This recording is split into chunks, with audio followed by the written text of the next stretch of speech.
Okay, he's saying that he didn't know at the time, he suspected, but he didn't know that they'd got designs to scuttle the ship or to destroy it.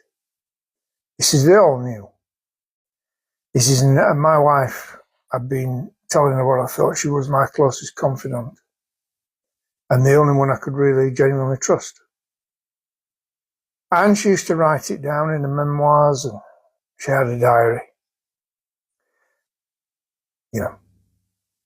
Now he's saying that the White Star was insured at the time by an American insurer, and he was supposed to go on board on the maiden voyage. He didn't at the time, but he made his apologies. He couldn't do it. And what happened then was, all right, he was supposed to meet up with the rich and powerful that did sail. Yeah. Right, okay. He says, but they're...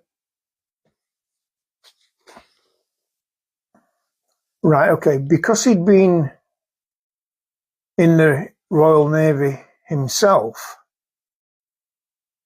he's telling me he was a commander in the Royal Navy. Right, okay. He's saying it was a reserve Navy. Okay. And he'd been sailing, taking supplies and whatnot to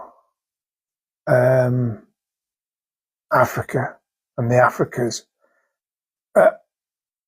And right, okay, Boer War, thank you, sir.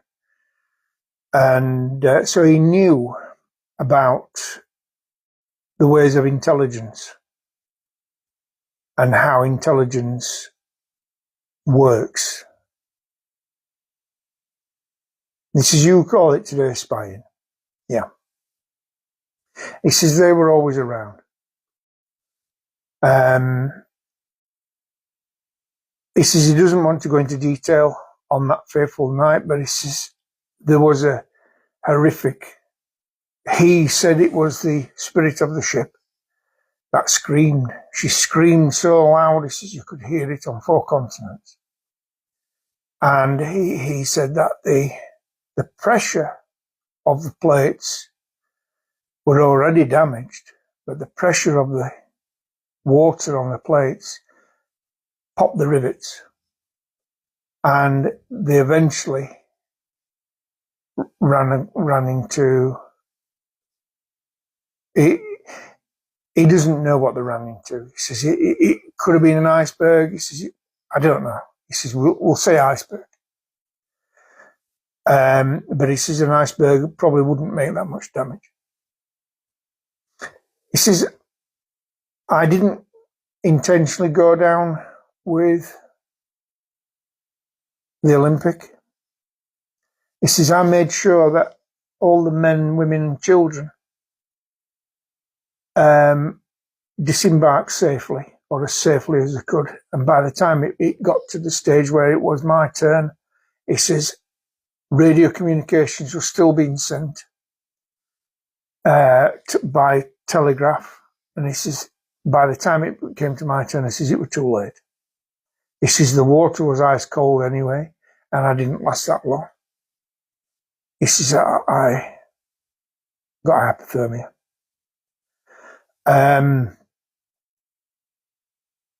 But what he's telling me is that he later in life, or later in his wife and child's life, they were reunited with him in the spirit world.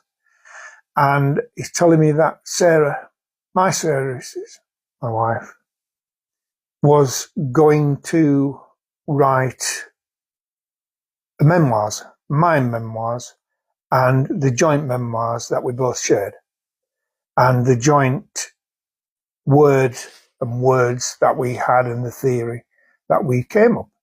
And she was on her way to a publisher's and unfortunately she met her end in London, and she came to me in the world of spirit, and I said, "Goodness me, girl, why are you here?" And she's been a terrible accident.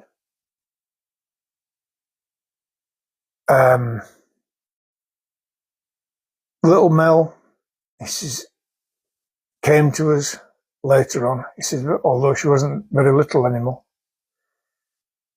But he says, I hope you don't mind me telling my story. And he says, for what it's worth.